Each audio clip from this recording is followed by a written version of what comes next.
کہ رسالت کا اصل مقصد کیا ہے؟ اللہ کا پیغام ہدایت لوگوں تک پہنچا دینا۔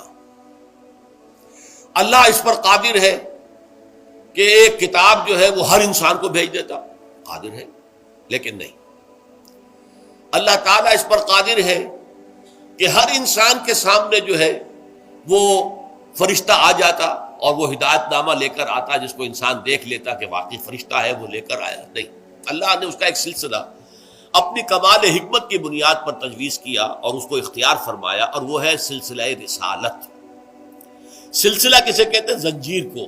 تو سلسلہ رسالت کی دو کڑیاں، یہ دو کڑیوں پر مشتمل ہے۔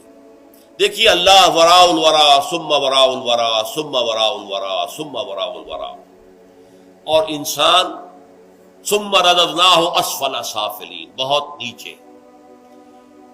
شوخ و گستاخ، یہ پستی کے مکین کیسے ہیں؟ یہ جو جواب شکوہ میں جو بات جو ہے فرشتوں نے کہی کہ یہ کون انسان ہے جو اس طرح گستاخی کے ساتھ اللہ سے بات کر رہا ہے؟ شوخ و گستاخ، یہ پستی کے مکین ہے تو سب سے نیچے، اسفل سافلین۔ اور یہ اس قدر اللہ تعالیٰ کے ساتھ شوخی برت رہا ہے، جو اس علامہ اقبال نے جو شکوہ کے اندر جو کیفیت اختیار کی۔ اب اس وراء الورا وراء الورا وراء الورا ہستی سے اس پستی کے مکین کو پیغام بھیجنا ہے۔ ایک پیغام اللہ براہ راست بھی بھیج سکتا ہے بغیر کسی فرشتے کی درمیان میں کسی کڑی کو استعمال کیے، اس کو ہم کہتے ہیں الہام، دل میں ڈال دیتا ہے، القا، کسی فرشتے کی ضرورت نہیں ہے، اللہ براہ راست القا فرماتا ہے۔ اللہ نے براہ راست حضرت موسیٰ علیہ السلام سے بات بھی کر لی، صرف یہ کہ اونٹ تھی، پردہ تھا، من ورائے حجاب تھا، اللہ روبرو نہیں تھا، لیکن آواز اللہ کی تھی۔ یہ اللہ سارے طریقے اختیار کر سکتا ہے، لیکن اللہ نے جو مین طریقہ اختیار کیا وہ سلسلہ رسالت ہے۔ اس سلسلہ رسالت کی دو کڑیاں ہیں۔ اللہ سے لینے والا ہے فرشتہ، فرشتہ مخلوقات میں بہت بلند مقام پر ہے، فرشتے میں کوئی نفس سرے سے ہے ہی نہیں، فرشتہ نورانی ہے، نور سے تخلیق پایا ہے، لہذا اللہ سے لیتا ہے فرشتہ۔ لیکن فرشتہ بھی مخلوق ہے، مخلوق ہونے کے ناطے وہ انسانوں کی صف میں بھی ہے، انسان بھی مخلوق، جن بھی مخلوق، فرشتہ بھی مخلوق۔ لہذا اللہ سے لیا فرشتے نے اور پہنچایا انسانوں میں سے کسی منتخب شدہ انسان کو۔ اب اس انسان کی ذمہ داری ہوئی کہ وہ اپنے ابنائے نو کو پہنچائے، اس لیے کہ ان جیسے انسان ہیں، جیسے اس کے دو ہاتھ دو پاؤں ہیں، ایسے انسانوں کے دو ہاتھ دو پاؤں ہیں، جیسے اس کی دو آنکھیں ہیں، ناک ہے، کان ہے، اسی طرح ان کے بھی ہیں۔ جس طرح اسے بھوک لگتی ہے انہیں بھی لگتی ہے، جس طرح اسے ضروریات زندگی جو ہے پیش آتی انہیں بھی آتی ہیں۔ تو اس اعتبارات سے وہ گویا کہ ان کی صف میں ہے، وہ بھی بشر ہے۔ قل انما انا بشر مثلکم یوحی الی انما الہکم الہ واحد۔ فرق صرف یہ ہے کہ مجھ پر وحی کی گئی ہے، اور اس وحی کا لب لباب کیا ہے کہ تمہارا الہ ایک ہی اللہ ہے، واحد ہے، کوئی اس کا ساتھی نہیں۔ تو یہ ہے جس کو میں نے سلسلہ نبوت سے تعبیر کیا۔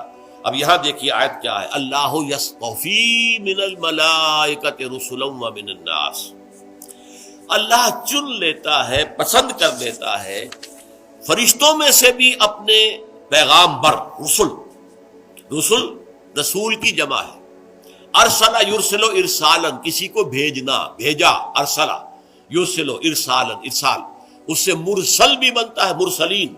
فَلَنَسْأَلَنَّ الَّذِينَ أُرْسِلَ إِلَيْهِمْ وَلَنَسْأَلَنَّ الْمُرْسَلِينَ۔ سورہ اعراف کی یہ چھٹی آیت ہے، اس کو نوٹ کیجئے۔ وَلَنَسْأَلَنَّ الَّذِينَ أُرْسِلَ إِلَيْهِمْ، ہم ان سے بھی پوچھیں گے جن کی طرف ہم نے رسولوں کو بھیجا۔ وَلَنَسْأَلَنَّ الْمُرْسَلِينَ، ہم مرسلین سے بھی، جنہیں ہم نے بھیجا ان سے بھی پوچھیں گے تم نے ہمارا پیغام پہنچا دیا یا نہیں۔ تو مرسل یا رسول وہ ہے کہ جو ایلچی بنا کر بھیجا جائے۔ اب پہلا مرسل کون ہے، پہلا رسول کون ہے؟ رسول ملک۔ فرشتوں میں سے اللہ نے چن لیا ہے حضرت جبرائیل علیہ الصلوۃ والسلام۔ ان اللہ یصطفی من الملائکۃ رسلا ومن الناس، اور لوگوں میں سے بھی چن لیتا ہے۔